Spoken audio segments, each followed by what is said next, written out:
sangat luar biasa. Yang pertama ada Bapak Gatot Sutrisno SST. Ya. Mas Aktif Aulia. Apa kabar Bapak? Mas? Sehat ya. Sehat. Ini ada berdua dari PPL Giribono. Hari ini kita akan bahas tentang senyum bahagia petani. Ya. Namun sebelum kita membahas lebih lanjut tentang topik tersebut, kita akan melihat satu video topik berikutnya. Silakan.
Baik, tadi kita sudah simak salah satu video singkat tentang kegiatan social movement. Nah, kalau boleh tahu tadi itu videonya membahas tentang apa, Mas? Mungkin siapa dulu yang mau berbicara, Mas Ali Afif dulu mungkin? Ya, boleh monggo silakan. Saya Aulia dari tim Pagitani. Ya. Dari video yang tadi, mungkin awal dulu Mas ya. Jadi Tajuk Tani Social Movement itu adalah gerakan kegiatan sosial yang secara istilahnya runtutan kegiatan yang kita adakan setiap tahunnya lah istilahnya. Dan di video terakhir tadi sebenarnya adalah video kegiatan kita di akhir. Jadi kegiatan pemungkasnya di situ. Sebelumnya kita juga banyak kegiatan-kegiatan sosial dari sedekah sayur, dari kita kunjung panti, terus banyaklah kegiatan-kegiatan sosial yang memang kita adakan. Kalau yang tadi memang adalah karena memang kegiatan terakhir ya, bukan kegiatan terakhir, mungkin akhir tahun kita buat yang lebih besar dan pas momen itu ada bencana kemarin, jadi kita buat kegiatan Tajuk Tani Social Movement. Jadi intinya di situ kegiatan yang memang untuk merecovery atau pemulihan lahan petani terdampak banjir bandang. Oh, luar biasa ya. Kalau boleh tahu Mas Afif usia berapa nih sekarang? Waduh, usia ini. Saya penasaran nih, karena masih muda tapi kok pemikirannya udah besar banget gitu. 32 hampir. 32 hampir. Seperti kameraman kita Mas David juga sih. Iya. Terlihat seperti usia 24 tahun bukan? Iya. Muda selalu ya. Iya. Mas Afif, saya pengen tahu nih, awal mulanya Tajuk Tani terbentuk itu sebenarnya seperti apa sih Mas? Tajuk Tani itu terbentuk karena memang dari kesadaran kita sendiri ya. Jadi kita melihat dari sisi permasalahan-permasalahan di lapang, karena memang tim Tajuk Tani yang beranggotakan dari penyuluh lapang, kita juga pendamping lapang, kita juga mempunyai istilahnya masalah itu ketika kita di lapang. Jadi dari ada masalah kita buat kegiatan lah di lapang itu apa sih sebenarnya masalahnya, dan kita lihat dari sisi mana yang bisa kita angkat. Di situ kita bikin istilahnya kegiatan kecil-kecilan lah awal dulu itu. Pada akhirnya awal itu kita nyoba kegiatan sedekah sayur, jadi dari petani untuk masyarakat, karena memang pas awal Covid dan segala macam, karena saling-saling membutuhkan lah dari kegiatan, dari masalah-masalah yang ada di lapangan. Oke, luar biasa. Sekarang saya mau ngobrol sama Pak Gatot. Pak Gatot gimana? Iya. Pak, kalau boleh tahu nih Tajuk Tani sudah berdiri sejak tahun berapa nih Pak? Tajuk Tani ini 2016 ya. Oke. 2016-an. 2016 dan itu sudah berjalan di bidang apa saja selama ini? Selama kurang lebih 5 tahunan ya? Iya. Oke. Jadi awalnya itu Tajuk Tani memang kita seperti yang diberitakan oleh Mas Habib. Jadi bentuk dari kolaborasi kegiatan antara teman-teman insan pertanian TPP, pendamping petani dengan PPL, pendamping juga petani. Kita berkolaborasi bagaimana dalam rangka menjawab permasalahan. Karena ketika di pertanian, di dunia pertanian itu kan harapan kadang-kadang tidak selalu sinkron dengan kenyataan. Nah, disitulah terjadi kesenjangan yang melahirkan permasalahan. Nah, dari permasalahan itu kita kita skala prioritaskan. Mana yang prioritas untuk kita jadikan aktualisasi yang bisa diaktualisasikan, mana yang prioritasnya rendah yang menunggu pada gilirannya. Jadi itu. Oke, jadi bermula dari keresahan-keresahan, kemudian akhirnya terbentuklah Tajuk Tani ini. Iya. Oke, kalau boleh tahu berarti di bidang apa saja kah di pertaniannya kalau Tajuk Tani ini bergerak sendiri? Ya banyak ya, mulai dari di on-farm-nya, kemudian opamnya juga, sampai dengan opamnya termasuk ini ya, pemasaran, kemudian kita pendampingan juga kelembagaan, penataan kelembagaan, kemudian SDM petani tentunya, ya banyak hal. Luar biasa ya Pak ya. Tadi kita kan sudah lihat ada video tentang kegiatan social movement yang dilakukan oleh Tajuk Tani. Iya. Itu sudah dilakukan sejak tahun 2016 kah atau baru-baru aja atau gimana? Kalau sebenarnya kalau yang di video tadi itu baru ini, karena memang momen kita ngepasin momen, pas ada momen kita buat itu. Bahkan kalau kegiatan itu memang dari awal sudah ada, dari kita pendampingan, entah itu ada permasalahan minor, istilah permasalahan minor itu kayak ada satu petani binaan kita mempunyai masalah di lapang, jadi kita masuk di situ. Itu salah satu contohnya. Terus ada ada permasalahan yang nggak besar, kita juga libatkan instansi-instansi yang memang berkompeten di situ. Jadi kalau untuk kegiatannya sebenarnya bermacam-macam. Jadi dari permasalahan di lapang tersebut, terus ada pendampingan SDM untuk peningkatan SDM petani juga. Kalau yang kemarin itu kegiatan yang memang terakhir lah, bukan terakhir ya, memang akhir tahun kita pasin aja momennya gitu. Sekalian menunjukkan bukti nyata bahwa Tajuk Tani ini memang berkontribusi untuk masyarakat Batu ya. Amin. Jadi kalau boleh tahu berarti sudah dari tahun 2016 di Giri Purno Pak?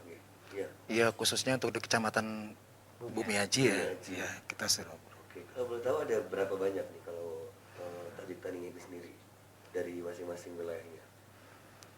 Maksudnya? Jadi misalkan ada daerah Giri Purno, Bumiaji, kemudian ada daerah-daerah lainnya, itu total ada berapa cabang Pak? Kalau Tajuk Tani itu kan satu toh Mas. Iya, maksudnya jadi satu. Setiap desa. Bagian-bagiannya. Jadi di tiap desa itu kita ada satu pendamping PPL dan 2 orang tenaga pendamping petani untuk istilahnya mempunyai daerah binaan sendiri. Jadi kalau di Kecamatan Bumiaji itu berarti ada 9 daerah binaan, dengan per daerah binaan ini ada 3 orang petugas. Oke, baik. Jadi masing-masing area sudah ada. Koordinatornya. Ya. Benar. Oke, baik. Ini saya penasaran gitu kan. Tadi kan sudah melakukan social movement. Nah, setelah social movement terjadi, kira-kira apa yang sudah dilakukan oleh Tajuk Tani? Kita akan simak lewat video selanjutnya, yaitu setelah social movement.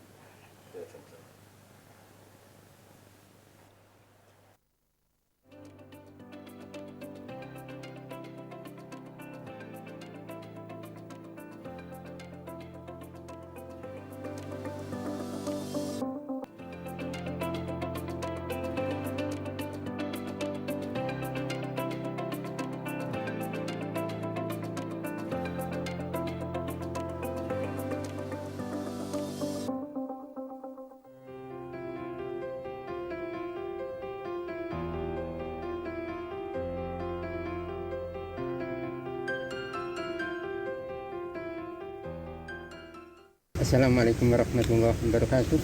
Saya nama Sunario, petani dari Dusun Ndura, Desa Giri Purno, Bumiaji, Kota Batu. Di sini saya menceritakan tentang riwayat kejadian banjir bandang yang menggenangi lahan saya.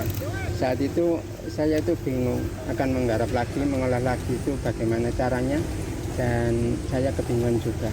Tapi setelahnya dibantu oleh kegiatan tajuk tani sosial momen, itu saya bisa beraktivitas lagi, bisa menggarap lahan saya. Ini saya bisa mengolah dan menggarap lahan kami lagi. Maka saya ucapkan alhamdulillahirabbil alamin yang sebesar-besarnya dan sebanyak-banyaknya, utamanya kepada Tajuk Tani BPP Bumiaji dan juga kepada pemerintahan Desa Girbono dan juga kesemuanya donatur, kesemuanya saja tanpa terkecuali untuk menghidupkan, menyemangatkan kesemangatan saya dalam rangka mengolah lahan saya yang tergenang air banjir bandang itu.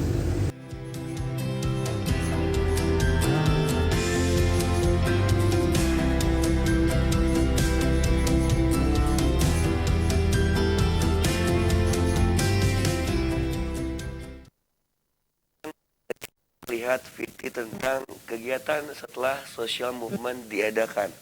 Nah, tadi kalau misalkan kita lihat videonya ya Mas Nemba ya, itu petaninya awalnya nggak punya apa-apa setelah terkena musibah banjir bandang. Akhirnya setelah diadakan social movement, yang terjadi adalah bisa panen kembali. Itu seberapa ngefeknya sih Pak? Maksudnya apa aja sih yang dilakukan di social movement itu sebenarnya yang akhirnya bisa membuat hal signifikan seperti tersebut terjadi? Boleh diceritakan mungkin dari Pak Gatot dulu, mari habis itu kemudian ke Mas Afif. Silakan. Mungkin pasca terjadinya banjir bandang itu memang kita lihat beberapa titik memang mengalami dampak, walaupun belum separah yang ada di Desa Bulukerto. Nah, karena titik perhatian memang tertuju yang tempat yang memang terparah pada saat itu, sampai ternyata di Giripurno itu ternyata menyisakan ini juga memang dampaknya bukan hanya dari limpahan air dari sana, tapi dari yang Karangploso itu juga masuk ke sana, akhirnya bertemu di satu titik yang menyebabkan di daerah endapan pinggir sungai itu kehantam semua. Jadi ada 2 titik di Giripurno, di daerah Sabrang Bendo dengan Sawahan. Tetapi yang mengalami parah memang ada di Sawahan itu. Jadi tergerus semuanya, dan pada saat itu boleh dibilang ya menyisakan inilah, kalau boleh tangisan petani gitu ya.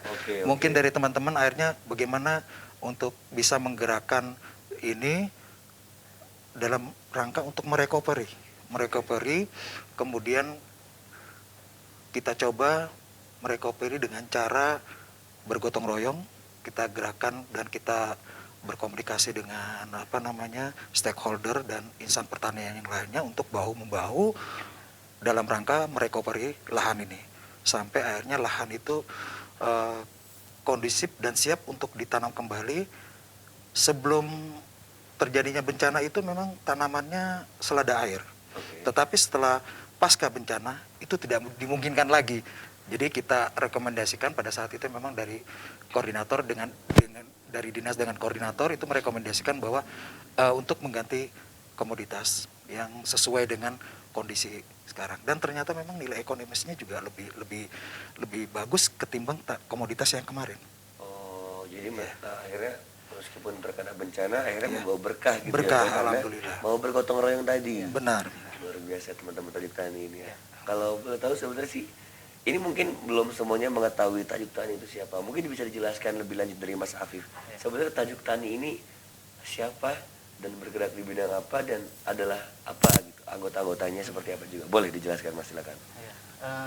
Tajuk Tani itu yang saya jelaskan awal memang runtutan kegiatan, dan kita sendiri juga punya visi misi itu istilahnya berinovasi, berbagi untuk petani.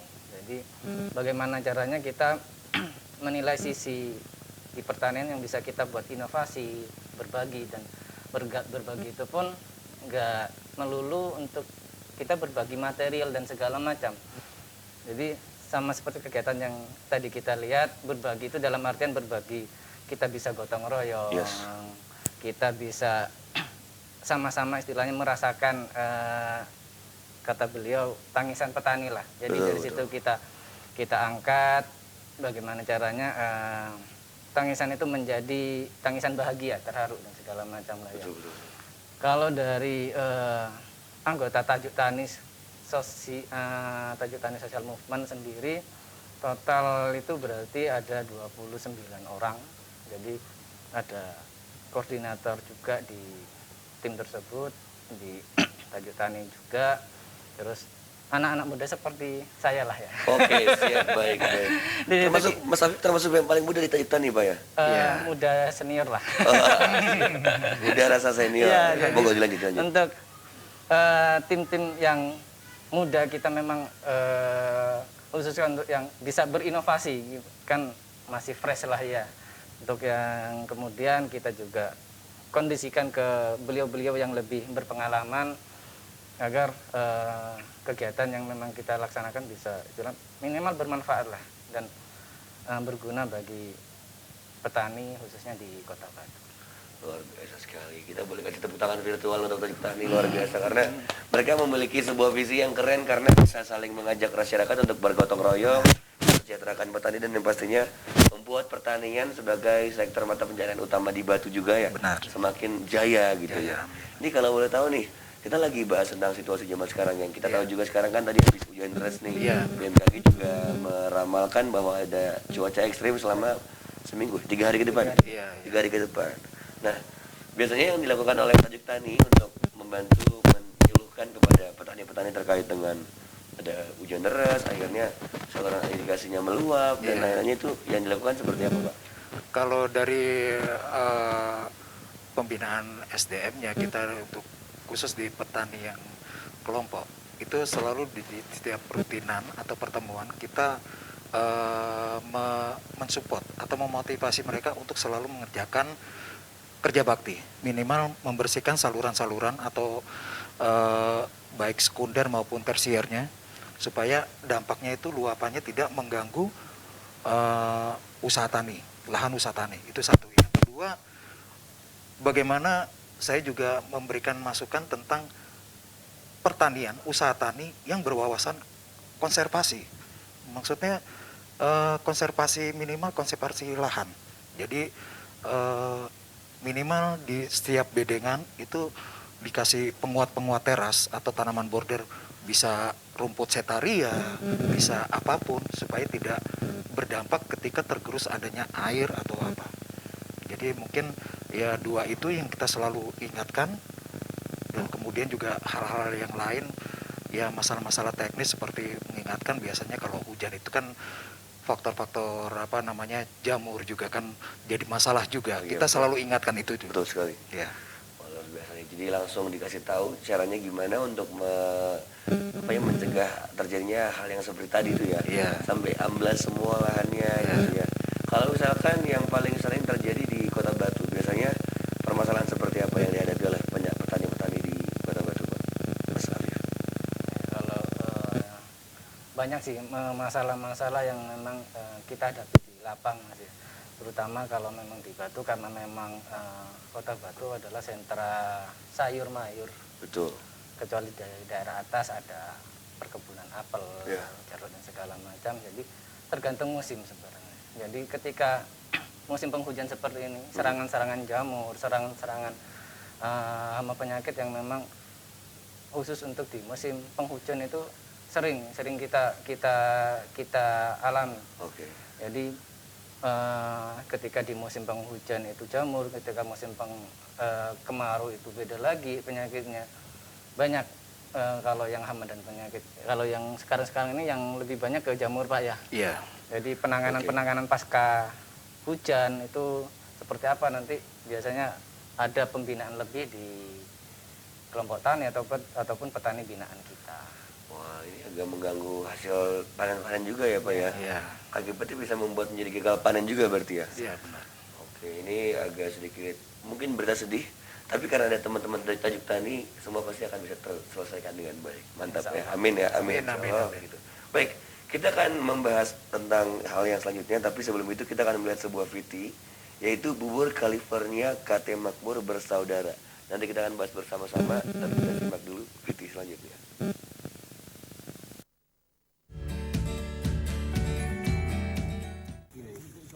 Terima kasih. Selamat siang Sobat Tani dimanapun berada. Bersama kami Makmur Bersaudara kelompok tani yang ada di Dusun Durak. Pada siang hari ini kita bersama-sama mempraktekkan membuat bubur California. Harapan kita semuanya sebagai petani, dengan bubur California ini para petani lebih terbantukan untuk tanaman jeruk kita. Baik, untuk prosesnya ini kita aduk-aduk dulu belerangnya sebanyak 2 kilo tadi, dengan perbandingan 2 kilo airnya 10 liter. Kita aduk-aduk dulu sampai nanti agak berubah warnanya ke coklat-coklatan atau seperti teh. Terus nanti kita campur dengan kapur 1 kilo. Ini sama proses untuk pembuatannya. Sekali lagi kami mewakili dari kelompok tani Makmur Bersaudara mengucapkan terima kasih untuk Bapak PPL dan juga pendamping petani. Semoga ini bermanfaat untuk kami semuanya. Terima kasih, selamat siang.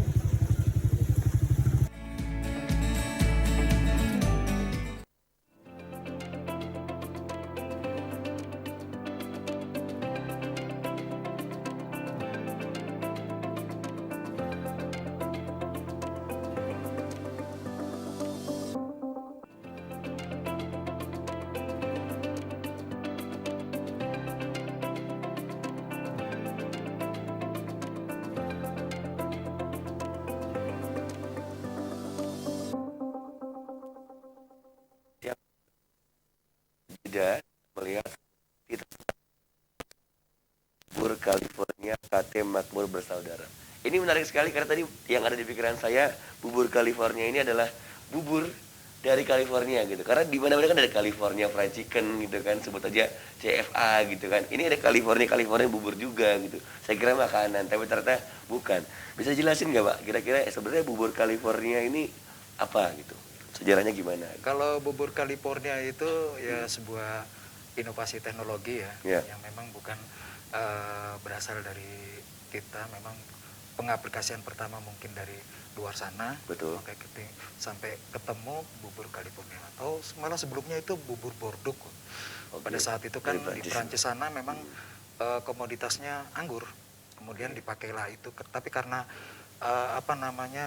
menyisakan kotoran-kotoran yang karena mengandung logam-logaman itu, kotoran, dan akhirnya mengotori buah-buah anggurnya itu, akhirnya ada modifikasi. Ketemulah bubur California itu. Oke. Tapi berbahan dasar memang bubur California itu campuran antara belerang, kemudian kapur dengan air. Oke, belerang, kapur sama air. Kalau yang Bordeaux itu? Sama juga, cuman dia lebih ke arah ke terusi. Kapur terusi ya. Gitu. Berarti penggunaan bubur ini sebenarnya bukan untuk dimakan gitu ya, tapi untuk dimakankan kepada tanaman gitu kan. Saya tadi udah penasaran kayak, wah ini saya mau pesan 1 bubur California.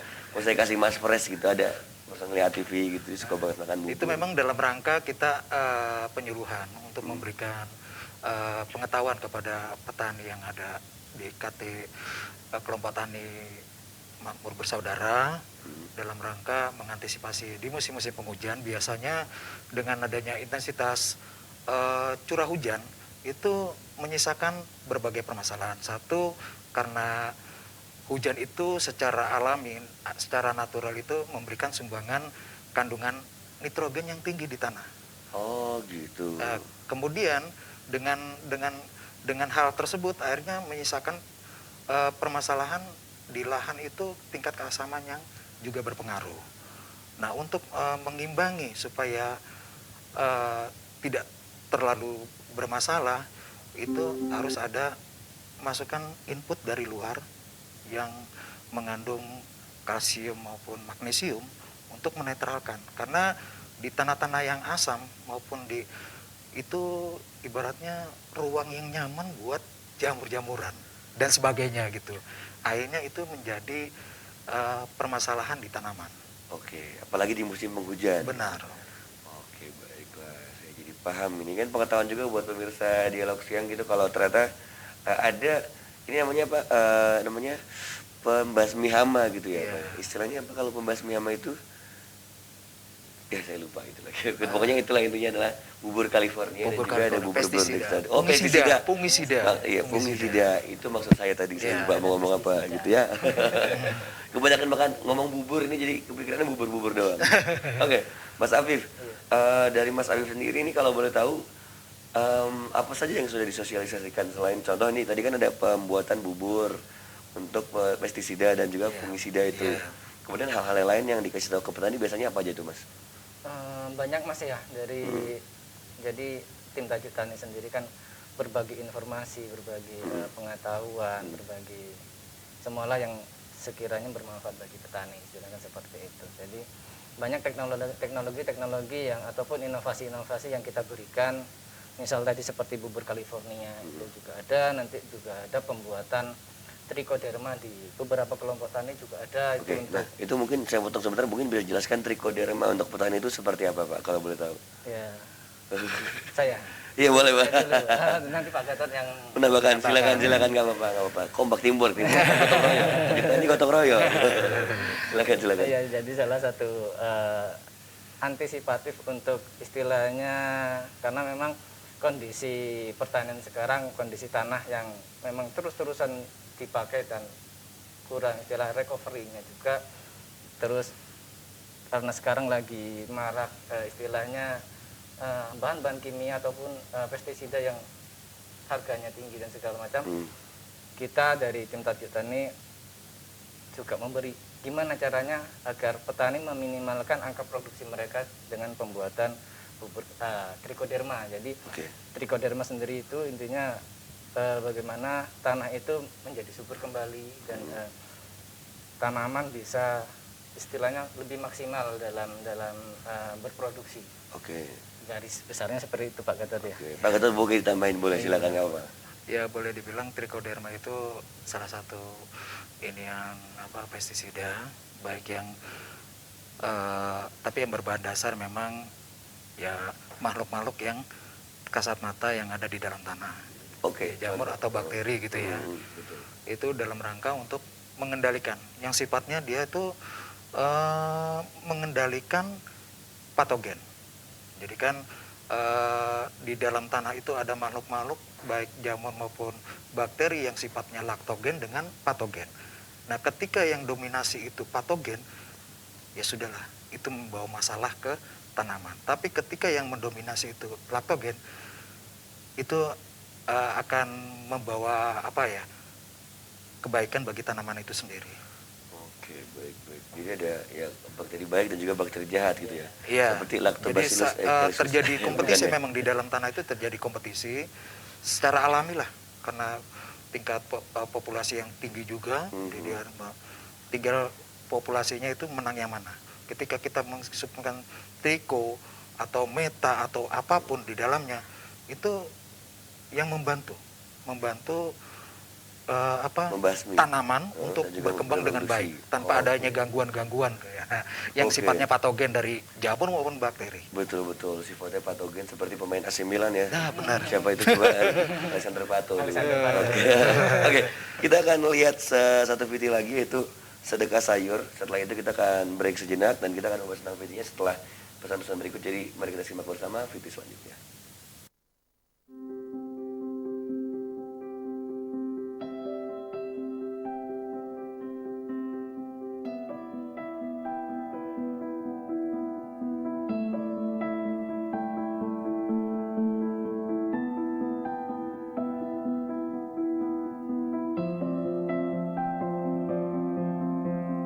Bersama petani, kita bantu sesama.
Petani Kota Batu telah berpartisipasi menyalurkan hasil pertaniannya kepada masyarakat Kota Batu, yang dari situ dapat membantu atas bahan-bahan yang dibutuhkan untuk petani kita. Tetap semangat petani Kota Batu, bersatu kita lawan corona.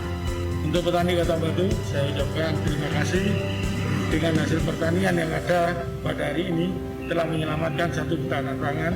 Tetap bertani, bercocok tanam, bahwa dengan pertanian, ketahanan pangan, dan ketahanan masyarakat Kota Batu akan bisa terwujud, dan pandemik pada hari ini dengan semangat pertanian akan bisa terselesaikan. Jaya petani Kota Batu luar biasa.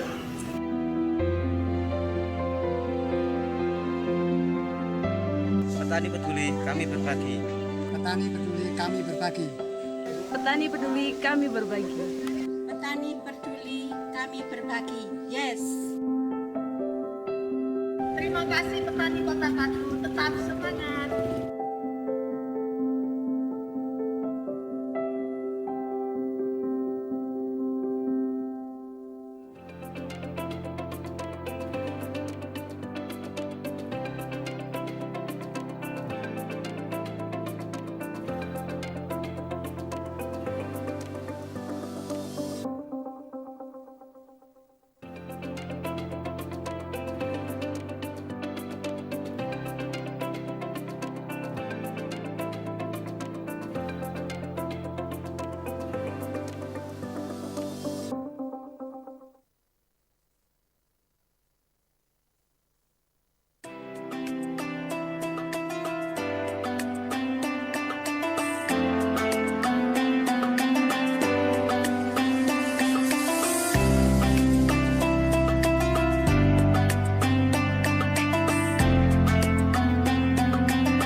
Pemirsa masih di dialog menyimak sebelum ada video tentang tim dari Tajuk Tani berbagi sayur-sayur, dan juga tadi bahkan Anda melihat video tentang tim Tajuk Tani berbagi kepada adik-adik yatim piatu. Nah, ini kalau boleh tahu nih Pak, dalam rangka apa sih kalau yang untuk bagi-bagi sayur dan juga bagi-bagi ke teman-teman yatim piatu ini? Dari Mas Afif dulu deh, silakan. Dulu, ya. Ya. Insan berbagi itu memang istilahnya diangkat dari kegembiraan petani, kepuasan petani atas pendampingan tim-tim dari tani, dari tim-tim PPL ataupun tenaga pendamping petani. Jadi dari situ mereka ingin berbagi, Oke. berbagi untuk sesama lah. Jadi kemarin memang momennya pada saat itu yang terdampak banyak adalah masyarakat luar dan masyarakat di sekitar, karena memang pandemi itu juga menimbulkan masalah bagi beberapa masyarakat yang memang terkendala lah di situ. Oke. Jadi petani itu istilahnya ingin berbagi atas dasar panenan yang melimpah. Jadi biar saling-saling bergotong royong itu. bergotong royong, ya, Bergotong royong. membantu sesama. Sepakat sekali. Dari Pak Gatot mungkin mau ditambahkan juga. Mungkin bagi bentuk ini ya, kepedulian dari petani-petani kita dalam menyikapi kondisi pada saat itu yang membatasi ruang gerak hampir di semua lini masyarakat dengan adanya PPKM. Bagaimana akhirnya mungkin agak kesulitan untuk mencukupi kebutuhan-kebutuhan yang sifatnya dapur atau apapun. Nah, kemungkinan memang di salah satu bidang yang kurang begitu terasa pengaruhnya dan dampaknya itu adalah di bidang pertanian. Malah berangkat dari hal tersebut, mungkin dari kolaborasi dari insan pertanian, bagaimana untuk bisa berkontribusi nyata dalam rangka ya itu saling berempati lah, saling berbagi, saling ini, supaya memudahkan mendapatkan di situasi yang memang ruang geraknya terbatasi karena memang keadaan. Jadi untuk mudah mendapatkannya dan ya sebagai tanda syukur ya, kembali lagi ke ininya senyum petani. Memang senyum petani itu kan kalau boleh dibilang artinya lebih dalam, lebih luas, tapi dalam konteks yang lainnya memang agak mahal. Walaupun agak mahal, tapi ketika dia ada sesuatu yang dirasa ini, itu dia juga mengubar senyum. Seperti Pak Sunaryo yang lahannya sudah berhasil di recovery dan ternyata bisa panen seledri, itu tanpa disadari, dan itu dia tersungging senyuman. Itu sudah buat kita-kita yang di lapangan itu sudah cukup.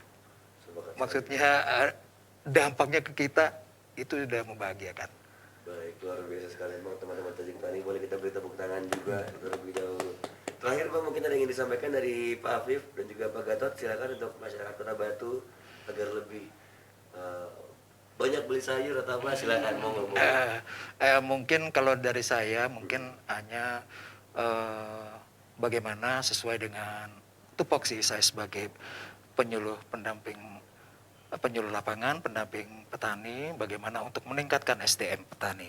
Karena memang kita tahu permasalahan-permasalahan di bidang pertanian itu akan selalu ada dan selalu terupdate.